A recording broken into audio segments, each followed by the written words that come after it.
Hello everyone, this is a video lesson on rectilinear motion. So literally everything moves, from the cars on the streets to the planets revolving around the sun, and even the particles composing our body, everything. Okay, so motion is one of the main topics in physics, and there are different types of motion, but in this lesson we will only consider the motion along a straight line. Now, for simplification purposes, we will consider a moving object as a particle. Okay, is a particle or a point object. So, no matter how big it is or how small it is, so we will consider it as a particle or a point object. In studying motion of objects, there are four basic quantities that we have to study. So it includes displacement, velocity, time, and acceleration. And in this lesson, we will discuss these four basic quantities in details. The first quantity is displacement, and it is defined as the change of position in time. And it is a vector quantity, which means it has both magnitude and direction, and it can also have either positive or a negative sign. And the unit of displacement is meters. And in order to calculate for the displacement, so the formula will be delta x, which represents the change in position, is equal to the initial position, final position minus the initial position. So again, for F represents the final, and the I here represents the initial. Suppose a drag racer drives her car along a straight track. So this is the straight track. To study the dragster's motion, we need a coordinate system. So a coordinate system can be like this. So this is the y-axis, this is the x-axis. But in this case, we choose the x-axis to be to lie along the dragster's straight line path with the origin at O. So here at point O. So this is the origin. And we also choose the front end. So as you can see here, the front end of the dragster or the car represents the entire dragster by that point. So meaning we treat the whole thing with the whole car as a single point, which is focused on this point. Now, a useful way to describe a motion of the particle that represents the dragster is in terms of the change in the particle's coordinate over a time interval. So suppose that the car is at 1 second. So here, at 1 second, it is located at 19 meters from the origin.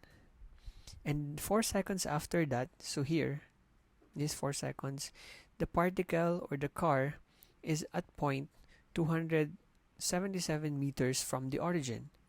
Now, to calculate for the displacement, so again, the displacement here is the vector that points from P1. So here there is P1 and then to P2. So this blue vector here, this blue arrow here represents the vector or the displacement by the car in 4 seconds.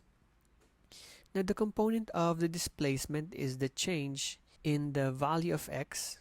So since we are using the x-axis, so the value of the displacement will be delta x is equal to 277 minus, so this is meters, 19 meters, which is equal to 258 meters. And it took place during an interval of 4, so delta t is equal to 4.0 seconds minus 1.0 seconds, that is 3.0 seconds. So these are the information showing the displacement and time of the dragster's travel. Now this figure shows a graph of the dragster's position as a function of time. So this is a position versus time graph. So this is on the y-axis, it's position, and then this is time. Now, it is this curve that does not represent the dragster's path in space, since the path is a straight line while this is a curve. This graph is a pictorial way to represent how the dragster's position changes with time. So the points P1 and P2 on the graph here represents the points P1 and P2 along the dragster's path, while this line, so this P1 P2 line, okay, is the hypotenuse of the triangle with vertical. So this vertical here, it represents the change in the position, which is delta x is equal to x2 minus x1, which is also the same as xf minus xi. So it's just the same. While the horizontal side is the change in time, which is t2 or t final minus t initial. Now the average velocity of the dragster is equal to the slope. Okay, so slope of the line P1 P2. So that is the ratio of the triangle's vertical side to the horizontal side. So we can calculate for the slope by dividing the rise with the run. So rise over run. So rise here is the y component, while run is the x component. So therefore, that is delta x over delta t.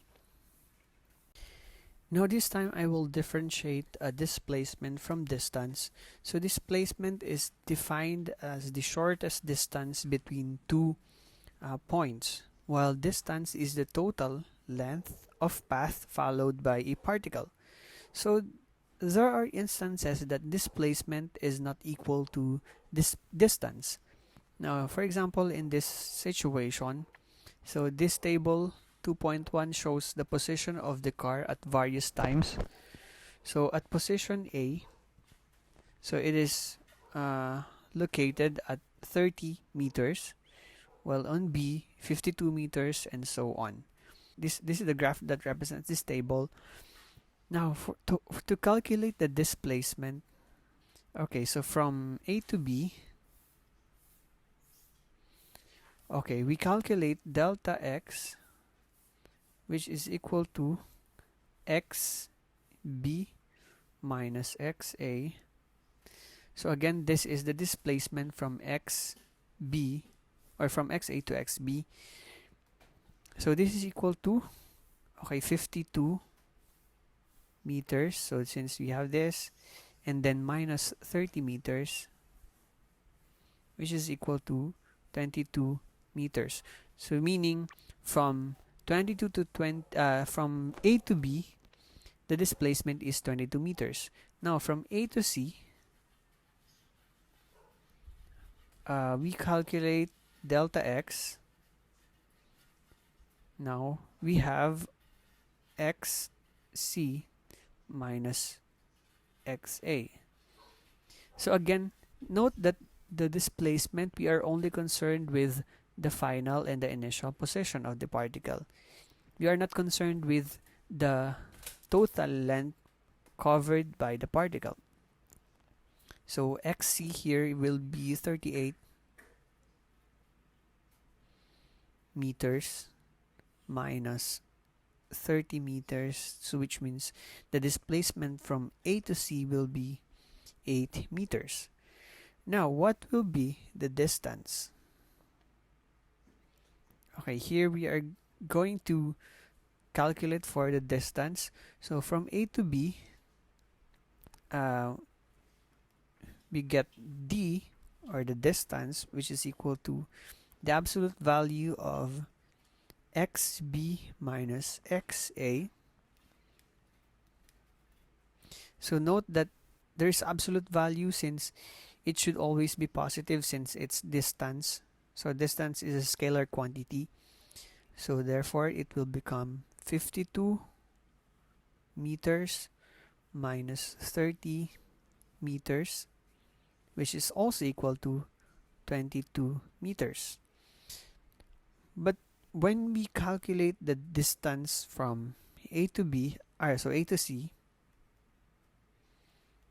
so D is equal to, okay, we will get the distance covered from A to B, and then we will add it to the distance covered from B to C. So to show that, so that is XB minus XA plus, okay, so this is now the distance covered from C to B, or from B to C. So XC minus XB, so that is equal to, so again, so A to B is 22 meters plus 38 meters minus 52. So this is equal to 36 meters. Note that the difference between the displacement is huge. It's not necessarily that they are equal. We also have to note that distance is not the magnitude of displacement. Another important quantity that we will discuss is velocity, which is defined as the rate of change of position. So it is also a vector quantity, which means it requires both magnitude plus direction. Okay, so it has a unit of length over time, which is meters per second, or m over s. So here we will be concerned with three quantities which are defined as velocity, average speed, and instantaneous velocity. Now note that to get the average velocity, we are concerned with the displacement, which we were able to discuss a while ago. While for average speed, we are concerned with the total distance. And lastly, for instantaneous velocity, again, displacement. We will use displacement. Now again, using this figure, we define the dragster's average velocity during this time interval as a vector quantity whose x component, so here, as we can see here, this is the x component of the average velocity, which is the change in position, which is 258 meters, divided by the change or the time interval, which is 3 seconds. And then if we divide this, we get 86 meters per second. Now in general, the average velocity depends on particular time interval chosen. So for 3 seconds time interval before the start of the race, the average interval or the average velocity would be 0. So let's say, for example, here, before that, the time interval 1, the velocity will be, so v is equal to 0 meters per second. Because the dragster would be at rest at the starting line and would have 0 displacement. Now let's generalize the concept of average velocity. Now the dragster moves along the x-axis only. Therefore, if we have, let's say this is the z component, this is the y component, and then this is the x component. Now, in this situation, the dragster is only on the positive x component. Therefore, the values or the values of displacement at z and y axis are equal to 0. Now note that the delta x is not a product of delta and x here. So it means we always use the capital or Greek letter delta, so to represent the change in quantity, which is equal to the final minus initial, right? And we can never reverse that. It cannot be xf minus xi is not equal to xi minus xf. So we don't use this, we only use this. So likewise, the time interval from t1 to t2 is the change in time, and the change in the quantity delta t here is t2 minus t1, or tx tf minus ti, or here it can be also t2 minus t1. It depends on the convention used. Now the x component of the average velocity, or this one is the x component of the average velocity, is the component of the displacement delta x. Now we use the symbol v minus x, or to x, for average x velocity, which signifies that the average value of the subscript x indicates that this is the x component. Now given this, we can say that the average velocity is equal to change in position, change in time, so tf minus ti. So this is how we generalize average velocity. Now in our previous example, the average velocity of the dragster is positive. So v av is equal to positive value, which means that during the time interval, the coordinate x is increased and the dragster move to a positive x direction. So as we remember, the car travels from left to right. Now, if a particle moves in the negative direction during a time interval, the average velocity will be negative. So for example, this car, so it's traveling from right to left. So the initial position is at 277 meters away from the origin. So this is during the t1, which is equal to 16 seconds. And during t2, now it reached p2, which is 19 meters away from the origin. So this is time is equal to 25 seconds. Now to calculate for the total change in position, or the displacement, so that is equal to, okay, the final position here is 19 meters minus the initial position, which is 277 meters, which gives us a negative value, which is negative 258 meters. Therefore, this gives us an average velocity of negative 258 meters over 9 seconds, so which is negative 29 meters per second. So note that here, to get the average velocity, we used the total, or the displacement of the object. Now as you notice, in calculating for the average velocity, we considered the displacement of the object. Now this table will help us decide whether the velocity is positive or negative. So if the coordinate is positive and it's increasing, the velocity will be also positive, since the particle is moving in the positive x direction. Now, if positive, or if the coordinate is positive and decreasing, which means it is going to a less positive direction, or less positive value, the velocity is negative, which means that the particle is moving in the negative x direction. Now, if the coordinate is negative and it's increasing, meaning you are getting less negative, for example, from negative 10, you go to negative 5. So the sign of the velocity will be positive, since the particle is going in the positive x direction. And lastly, if the coordinate is negative and it's decreasing, which is getting more negative, for example, from negative 5, you are going to negative 10. So the particle is moving in the negative x direction. Therefore, the velocity will be negative. Note that these rules apply to both the average velocity and instantaneous velocity, which we will discuss in the next few slides. Now let's differentiate average velocity versus average speed. So we defined average velocity as the slope of the line here, as you can see. So the slope of the line in this graph represents the average velocity. So it also has a a unit of meters per second. It is also a vector quantity, which means the sign. So if it's positive or negative, it matters. And we use the displacement in solving for the average velocity.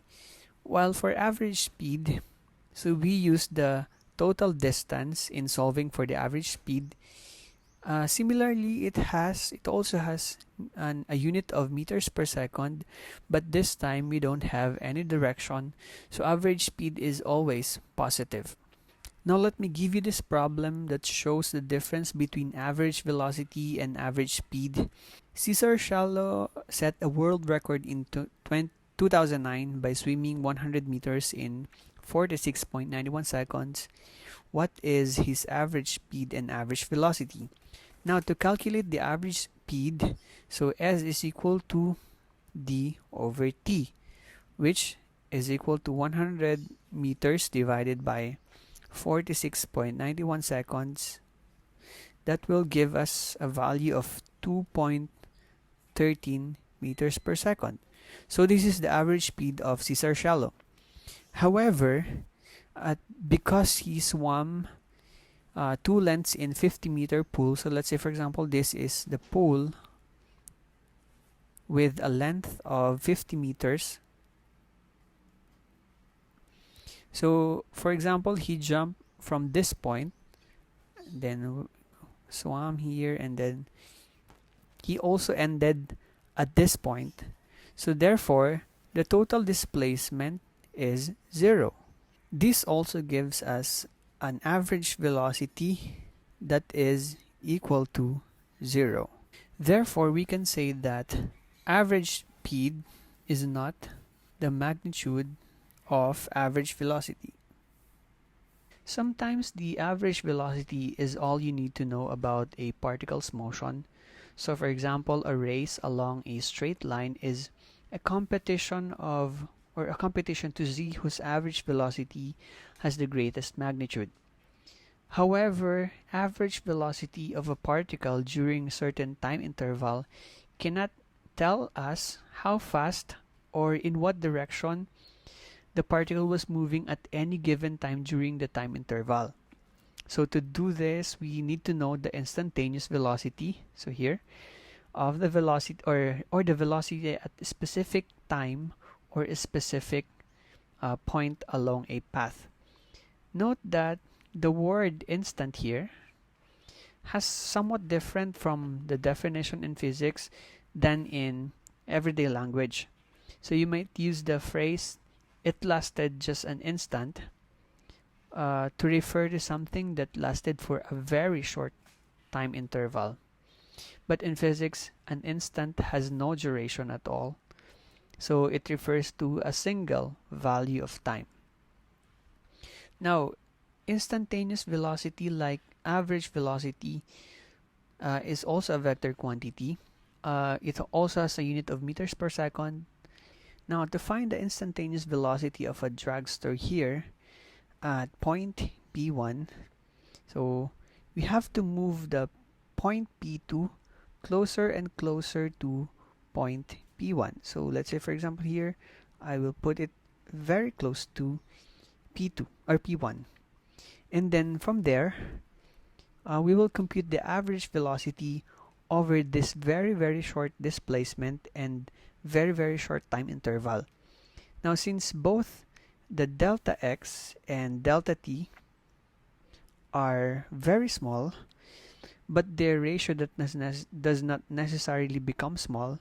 Now, in the language of calculus, we can say that the limit of delta x over delta t as t approaches 0 is called the derivative of x with respect to t, which can be written as dx over dt. Now, the instantaneous velocity is the limit of the average velocity as the time interval approaches 0. So, since you put P2 very, very close to P1, the time interval or the time approaches 0. So, we use the symbol Vx here with no AV, since VAVX represents the average velocity. So Vx here represents instantaneous velocity along the x-axis. Now since the time interval is always positive, so meaning Vx has always the same sign with delta x. Therefore, if we have positive Vx, so this means that delta x or x is increasing and moving towards the positive x direction. So here. But if we have a negative Vx, this means that delta x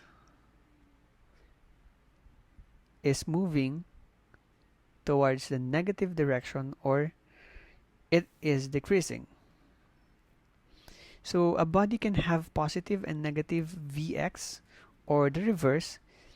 X tells us where the body is, while Vx tells us how it is moving. So this tells us the location of object, while Vx here tells us how fast it is moving.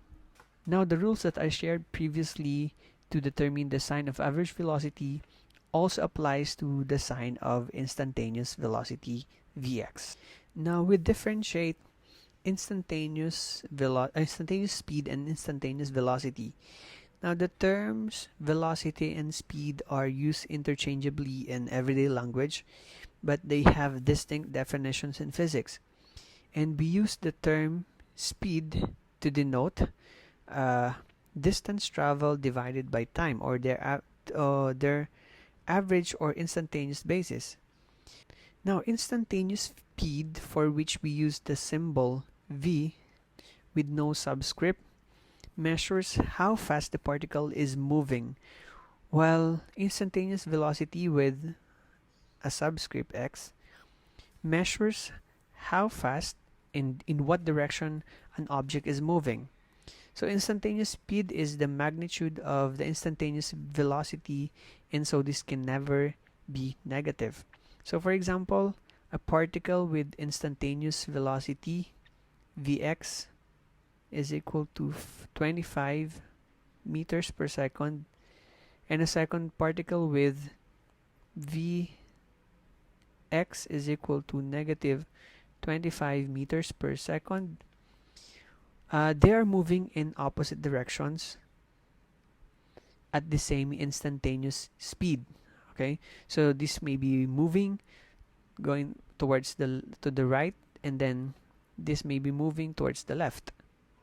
Now, uniform velocity is a special case of constant velocity in which all the instantaneous velocities are always the same and are equal to the average velocity. So for example, an object moving in a straight line, so for example, it has a velocity at this point, v1 is equal to 3 meters per second.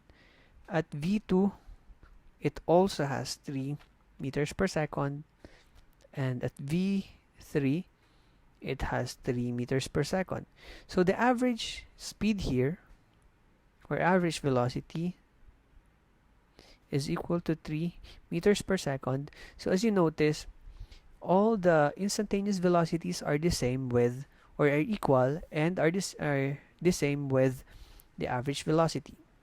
These two graphs below shows the uniform velocity of an object. The first graph is a position versus time graph, which shows how the position changes with time. It also has a positive slope, and the graph is a straight line, which means it's increasing in a constant rate. Okay, so therefore the slope of this graph represents the uniform velocity, while for the second graph, so this is a velocity versus time graph, as you can see, the graph is a horizontal line, which means that the velocity do not change at any given time. So for example, a cheetah is crouched 20 meters to the east of an observer, as shown here. So here is the observer. So at time is equal to 0, the cheetah begins to run due east towards an antelope. So this is the antelope. That is 50 meters to the east of the observer. So here is 50 meters. Now during the first 2 seconds of the attack, the cheetah's coordinate x varies with time according to the equation, x is equal to 20 meters plus 15.0 meters per second square multiplied with the time square. So we are asked to find the cheetah's displacement between t1 and t2, which is 1 second and 2 seconds respectively. Find the average velocity during that time interval, and lastly, find the instantaneous velocity at t1 is equal to 1 second by taking delta t is equal to 0.1 second, then 0.01 second, and finally 0.001 seconds. Now, to get A, so A, again, we are asked to find the displacement between time 1 and time 2. Now, note that the displacement delta x is given by x2 minus x1. So, x2 is determined by the position of the cheetah at time 2, while x1 is determined by the position of the cheetah at time 1. So therefore, we can use this equation. The given equation is x is equal to 20 meters plus 15.0 meters per second square multiplied with the time square. Now for x2, so that's 20 meters plus 15.0 meters per second square, and then let's substitute the time 2, which is 2.0 seconds square, and this gives us a value of 40 meters. Then for x1, so we have 20 meters plus 15.0 meters per second square, and then multiplied with time square, which is 1.0 seconds square. So this gives us a value of 25 meters.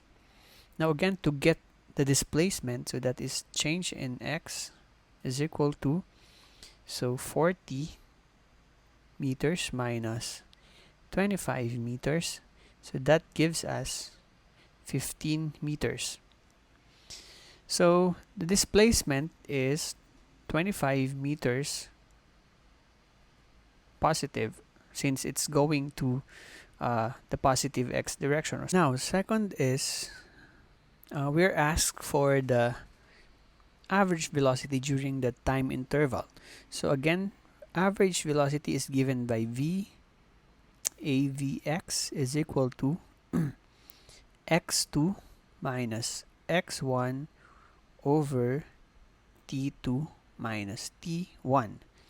So this is equal to, so the final position, or the second position, is 40 meters minus the initial position, which is 25 meters, divided by time 2, which is 2.0 seconds minus 1.0 seconds. That gives us 15 meters over 1.0 seconds. So that means it's equal to 15 meters per second. So this is our average velocity. So again, it's positive since the cheetah is going to a positive direction.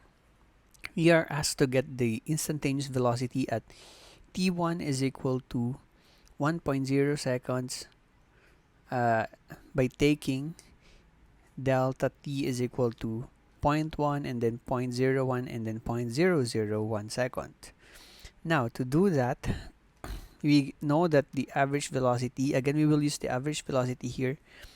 Now for delta t, which is equal to 0.1 second, the time interval from t1 is equal to 1.0 seconds, and t2, so we have a new t2 which is equal to 1.1 seconds, since the delta t, or the change in time, is just 0.1 1, so which means the difference between T2 and T1 must be 0.1.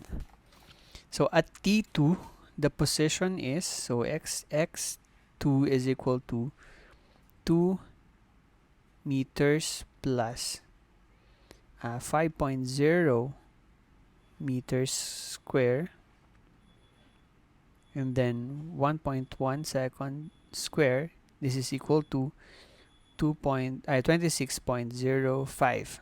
Now to get the average velocity, so v av x is equal to 26.05 meters, which is now the new final velocity, the new final position, minus 25 meters divided by 1.1 second minus 1.0 second.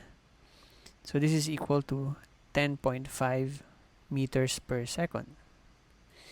So this is time delta t is equal to 0.1 seconds. Now for delta t is equal to 0.01 second, so which means our t1 will be 1.0 seconds and our t2 will be 1.01 seconds. And then if we repeat this process, if we substitute time with time t2 here and then time t1 and t2 here, so we will get, so for delta t, so the average velocity will be 10.05 seconds or meters per second. So this will be the average velocity if the delta t is 0.01 seconds. Now if we have the change in position at delta t is equal to 0.001 second, so that gives us t1 is equal to 1.0 seconds, and then t2 is equal to 1.001 seconds. And then again, if we substitute these values of t with this, so here we will get an average velocity is equal to 10.005 meters per second. As you can see, as the delta t gets smaller and smaller, the average velocity gets closer to 10 meters per second. So that means t1, t is equal to 1, the instantaneous velocity is 10 meters per second. Now the next quantity that we are going to tackle is acceleration. Now if there is a change in velocity, that means acceleration is present. So acceleration is defined as the rate of change of velocity. Now it is also a vector quantity, since we are concerned with the change in velocity here. That means acceleration has both magnitude and direction. So the unit for acceleration is meters per second square. Now again, let's consider a particle, so moving at along the x-axis. So for example, this is the x-axis. So the particle is at point P1 at time is equal to t1. So time is t1, and it has an instantaneous velocity v1 x at this point, and then at a later time,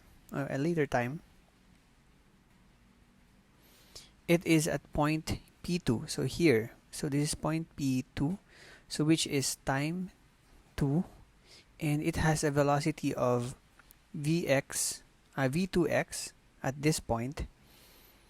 Now the component of the velocity changes by amount of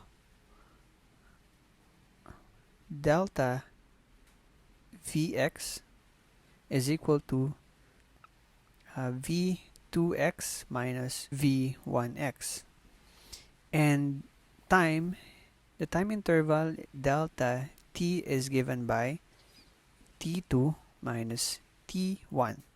Therefore, we define the average acceleration of the particle as, so a is equal to delta Vx divided by delta t, which is equal to v2x minus v1x over t2 minus t1.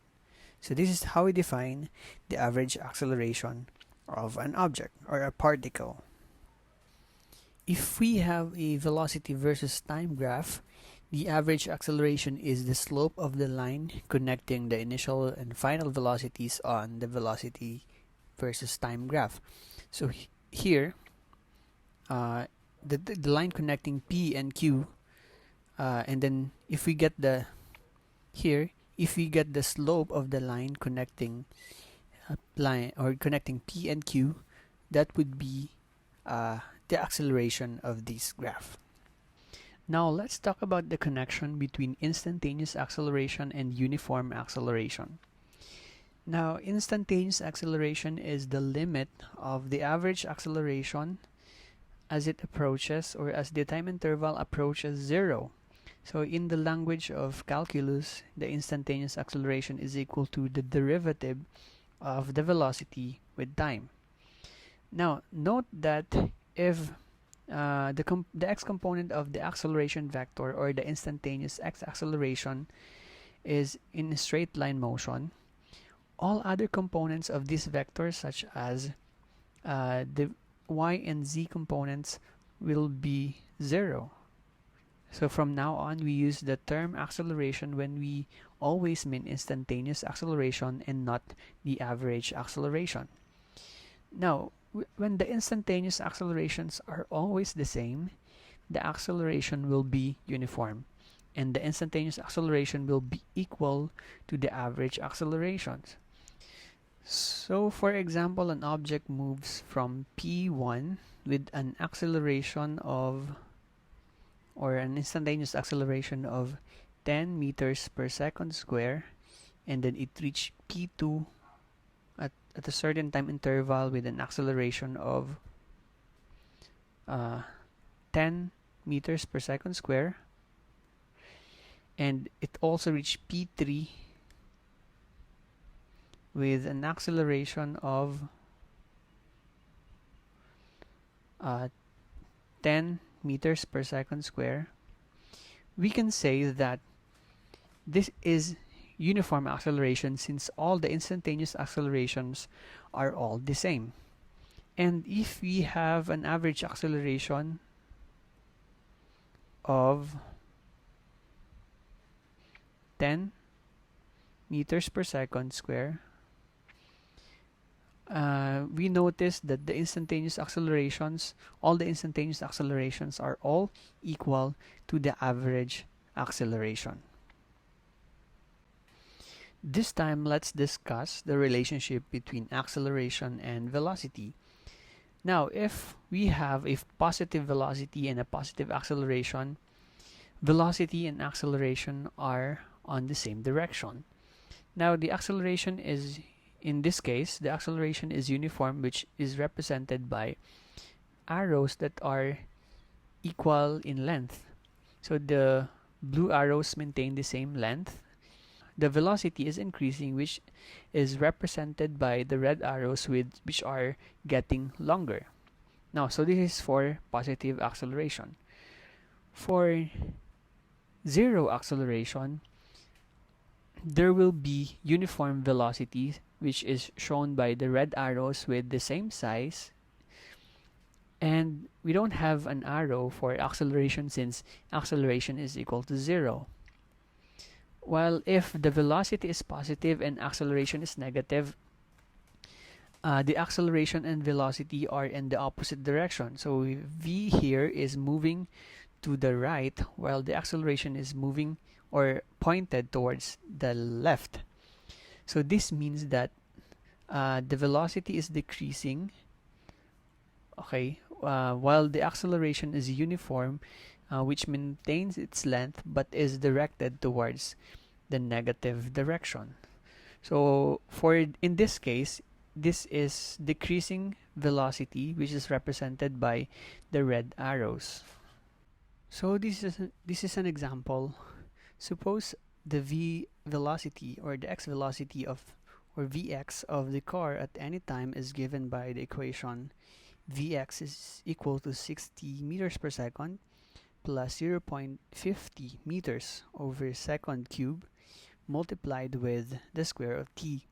Find the change in the x velocity of the car in the time interval t1 is equal to 1 second and t2 is equal to 3 seconds. Then B is to find the average acceleration in this time interval. And lastly, we are asked to find the instantaneous acceleration at time t1 is equal to 10 seconds by taking the delta t to be 0 0.1, 0 0.01, and 0.001 seconds. Now, for A, to solve for A, we know that the time interval is from t1 is equal to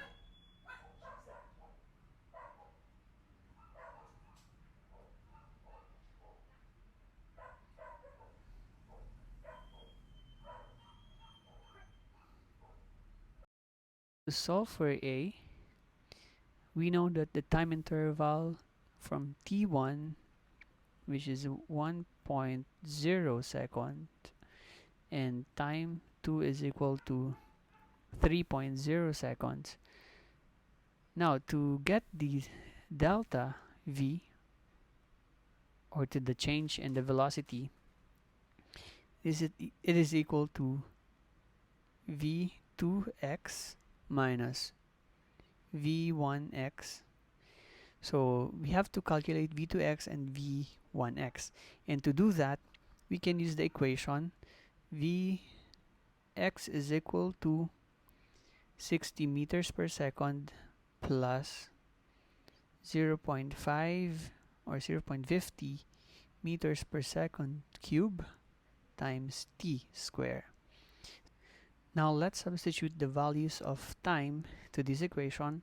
So v1x is equal to 60 meters per second plus 0.50 meters per second cube, and then the square of 1.0 second. So this gives us an answer of 60.5 meters per second. Well, for v2x, it's equal to 60 meters per second plus 0.5 or 0 meters per second cube, and then 3.0 seconds square. So this gives us an answer of 64.5 meters per second. Now to calculate the change in velocity, so delta Vx is equal to, so V2x, which is 64.5 meters per second minus 60.5 meters per second, that gives us 4.0 meters per second. Now for the next one, so we find the average acceleration in this time interval. So for B, we are looking for the average acceleration. So average acceleration is a Vx is equal to delta Vx divided by delta time, which is equal to V2x minus V1x over T2 minus T1. So again, we were able to calculate for the delta Vx earlier, so which is 4.0 meters per second divided by the total time interval from T1 to T2, so that is 2.0 seconds. And then average acceleration is equal to 2.0 meters per second square. So now this is the answer for letter B. So during this time interval, the x velocity and the average acceleration have the same algebraic sign. So in this case, it's positive, so which means the car is speeding up. Now for the letter C, okay, so we are asked to get the instantaneous velocity at time is equal to 1 second. So if we have delta t is equal to 0.1 second, so which means if our t1 is equal to 1 second, that means that your t2 should be equal to 1.1 second, since the difference should be 0.1. Okay, now to get v2 here, so we substitute again to the equation. So 60 meters per second plus 0.50 meters per second cube, and then 1.1 second square. So this gives us 60.605 meters per second. Now this gives us Vx is equal to 60. So the final one, which is 60.605 meters per second minus the initial v, which is 60.5 meters per second. So this gives us a value of 0.105 meters per second. And now this gives us, our formula again is delta Vx over delta time. So this is equal to 0.105 meters per second divided by 0.1 second. So this gives us 1.05 meters per second square. Now if we will repeat the process with delta time is equal to 0.01 second, in which our time 1 is still 1 second, and then our time 2 is equal to 1.01 second, and then we repeat the process, we will be able to get a value of A is equal to 1.005 meters per second square. And again, if we repeat the process and we use delta t is equal to 0.001 second, this means that our initial time will be 1 second, while the time 2 is equal to 1.001 second. So again, if we repeat what we did earlier, so we will be able to get AVx minus, is equal to 1.0005 meters per second square.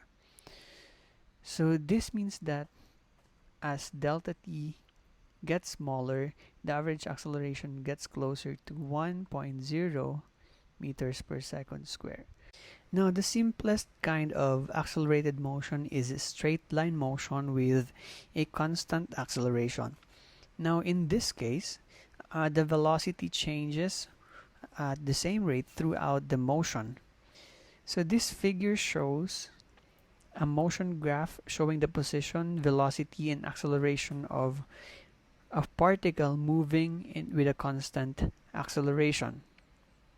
So as you can see here, the acceleration, which is represented by the yellow arrows, remain constant, or it has the same length all throughout the motion or the movement of the object, while v, as you can see, as represented by the green arrows, is increasing as it goes down the diagram.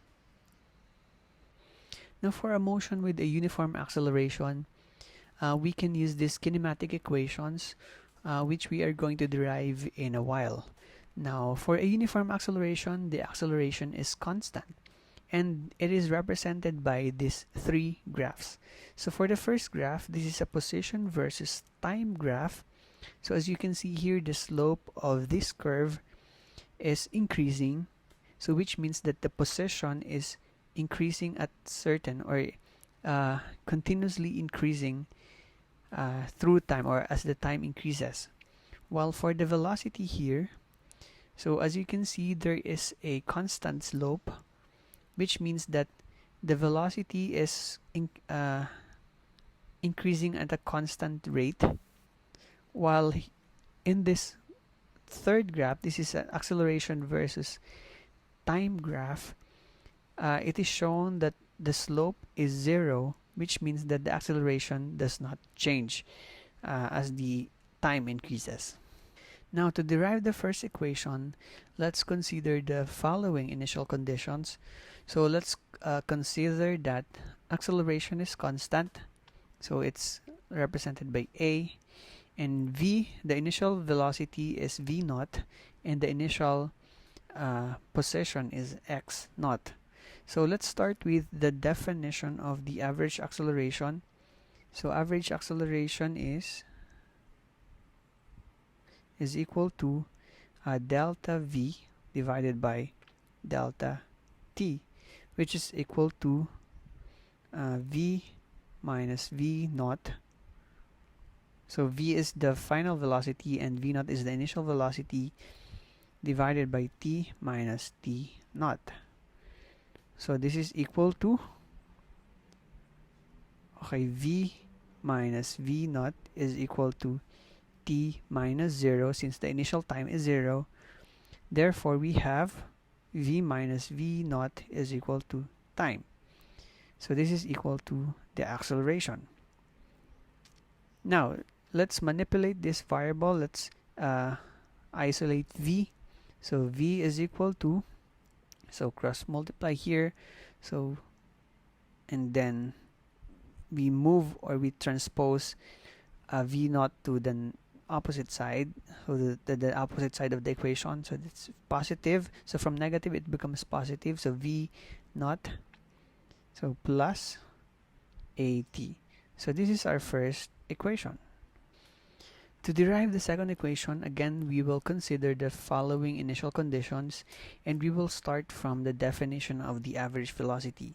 So average velocity, so v average is equal to x minus x naught, x being the final position while x naught is the initial position, divided by the time. So we know that x minus x naught is equal to delta x divided by time. So let's manipulate the equation isolating delta x. So delta x is equal to v average times time. So v average is defined as v naught plus v divided by 2. Okay, so let's substitute this value here. So that's v naught plus v divided by 2 times time. Therefore, delta x is equal to 1/2 v naught plus v times time. So here is the second equation. Now for the third equation, again using the same initial conditions, we will start from the equations that we were able to get or derive. So v is equal to v naught plus at, and then the second equation is delta x is equal to v average times time, or equal to 1/2 v naught plus v times time. Now we can substitute this value or this equation here, so v, so which gives us delta x is equal to 1/2 v naught, so plus this value, so plus v naught plus at, okay, times, again we have t here, t, and then this gives us 1/2 times 2 v naught plus at times t. Now we can distribute this t inside, and then we can also distribute the 1/2. So this gives us 2 and 1/2 is 1, so v naught times t plus, again, so we distribute 1/2 here, a, t and t is t squared. So this gives us a final equation, delta x is equal to VOT plus 1/2 AT squared. Now to derive the final equation, again, we will use the same initial conditions, and we will start by rearranging the definition of average acceleration. So we know that average acceleration is equal to v minus v naught over t. So rearranging it, so we can get t is equal to v minus v naught divided by a. And we will use this equation to remove the t in the second equation. So delta x is equal to 1/2 v naught plus v times t. So we will substitute it here. So therefore we will have 1/2, so times v plus v naught times v minus v naught divided by a.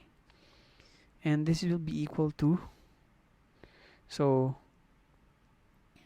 v and v square, v and v is v square, and then this gives us v square minus v naught square divided by 2a. Now rearranging the equation, we have v square is equal to v naught square plus 2a delta x, and then which is equal to v naught square time plus 2a. So let's expand delta x, so that is x minus x naught. So this is the fourth equation.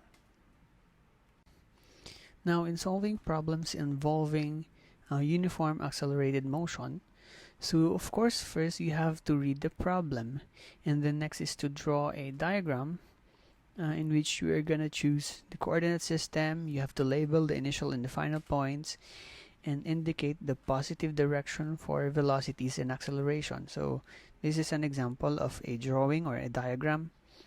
Then label all the quantities. Be sure that all units are consistent. You have to convert units if necessary. Then you also have to choose the appropriate kinematic equations based on the given. So these three are the most useful equations that you may use in solving kinematic problems. So for example, an airplane has a lift-off speed of 30 meters per second after a takeoff run of 300 meters. What is the minimum constant acceleration? And what is the corresponding takeoff time? So note that it started from 0, so which means we have v naught is equal to 0 meters per second, and at the takeoff run or during takeoff it has a speed or velocity of v is equal to 30 meters per second. So the distance covered is 300 meters. Now we are asked of the acceleration and the time. Now since we do not have time, we have to use a kinematic equation that does not require time. So we can use the fourth equation. V square is equal to v naught square plus 2a times x minus x naught. So we know that x naught is 0. We now have v naught is also 0. So we're left with 2a x, which is equal to v square. Now we're looking for a, so therefore a is equal to v squared over 2x. So our v squared here is 30 meters per second divided by 2 times 300 meters. This gives us, this have to be squared, 1.5 meters per second square. So this is the acceleration. Now given this acceleration, we can solve for time using the equation a is equal to v minus v naught divided by time. And to get t, we have v minus v naught divided by a. So that is equal to 30 meters per second divided by the acceleration, which is 1.5 meters per second square. So this is equal to 20 seconds. So this is the time. The most familiar example of motion with a nearly constant acceleration is a body falling under the Earth's gravitational attraction, which is free fall. So this motion has held the attention of philosophers and scientists since the ancient times. So in the 4th century BC, Aristotle thought that heavy bodies fall faster than light objects or lighter bodies. But 19 centuries later, Galileo Galilei argued that a body should fall with a downward acceleration that is constant and independent of its weight, which means that no matter how heavy or light an object is, it should accelerate with a constant acceleration. Experiment shows that if the effects of air resistance can be neglected, then Galileo Galilei is right, that all bodies at a particular location fall with the same downward acceleration regardless of the size or the weight of the object. In addition, if the distance of fall is small compared to the radius of the Earth, which means if the experiment is done near the surface of the Earth, we can ignore the small effects due to the Earth's rotation, and we consider that acceleration is constant. Now, the idealized motion that results under all of these assumptions is called free fall, although it includes the rising as well as the falling motion. We should always remember that the Earth's gravity provides a constant acceleration of 9.8 meters per second square. And free fall acceleration is independent of the mass, which means lighter objects fall at the same rate as the heavier objects, and its direction is always downward, which gives it a negative sign. So therefore, acceleration due to gravity is negative 9.8 meters per second square. And we're trying to pick the origin so that the initial position is 0. For this next example, a stone is thrown from the top of a building with an initial velocity of 20 meters per second straight upward at an initial height of 50 meters above the ground. So the stone just misses the edge of the roof on its way down. Now determine the time needed for the stone to reach its maximum height, and B, the maximum height of the stone. C, the time needed for the stone to return to the height from which it was thrown and the velocity of the stone at that instant. And lastly, the time needed for the stone to reach the ground. Now, if we are going to draw the situation, so it should look like this. So this is the building with a height of 50 meters from the ground. Now, if you throw the stone here, okay, at an initial velocity of 20 meters per second, that means it will go up a certain height from the initial position. The first question is the time needed for the stone to reach the maximum height. So we can use the formula v minus v naught divided by a. So it's equal to negative 20 meters per second. So since velocity final is 0, so as the object reached as the stone reached the highest point, it will be at rest, and then divided by negative 9.8 meters per second square, which is the acceleration due to gravity. This gives us the answer 2.04 seconds. So this is the time for the stone to reach the maximum height. So for B, what is the maximum height? So we can use the equation delta x is equal to, so v square minus v naught square divided by 2a. So this will become x minus x naught, which is equal to v squared minus v naught square divided by 2a. So note that at the top, the maximum velocity, or the velocity, is 0 again, and we don't know, or we are going to get the x. So we can substitute the values. X minus 50 is equal to negative 20 meters per second square divided by 2 times negative 9.8 meters per second square. And then x minus 50 is equal to, this whole thing is equal to 20.41 meters, which gives us the value of x as 70.41 meters. So this is the maximum height. Now for letter C, we are asked to get the time needed for the stone to return to the height from which it was thrown and the velocity at that instant. So we know that the time of going up is, the time for the stone to go up is 2.04 seconds.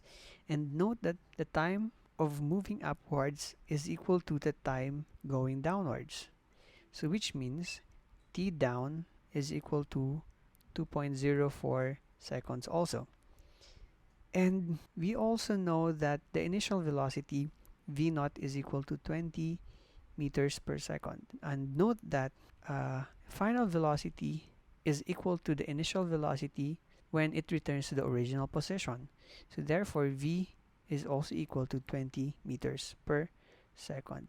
But since we are looking for the velocity, since it's moving downwards, velocity should be negative 20 meters per second. So to calculate the time needed for the stone to reach the ground, we know that the total time, so the total time is equal to the time for the stone to go up plus the time for the stone to go down and reach the ground.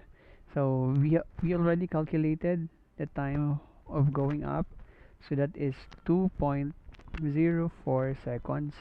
Now we are going to calculate the total time for the stone to go down and reach the ground. So delta x is equal to the initial velocity times time plus 1/2 of the g, or acceleration due to gravity, times time square. So we can expand this. So we have x naught, which is equal to 1/2 g t square. I cancel this since if the stone is going down, the initial velocity is 0, since at the top of the motion the stone is at rest. I will also consider this 0 since the final position is on the ground, which is 0. So therefore I'll substitute the given, or the given values.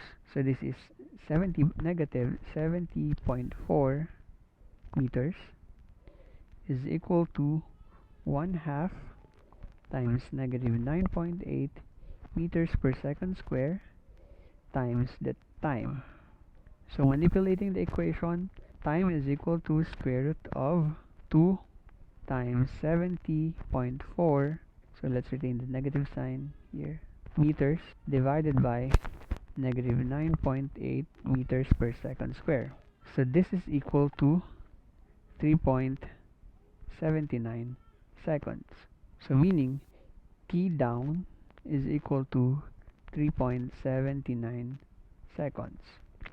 Now let's substitute it here. So T total is equal to, so T up is equal to 2.09 seconds, or that's 0.4, sorry, 4 seconds plus 3.79 seconds.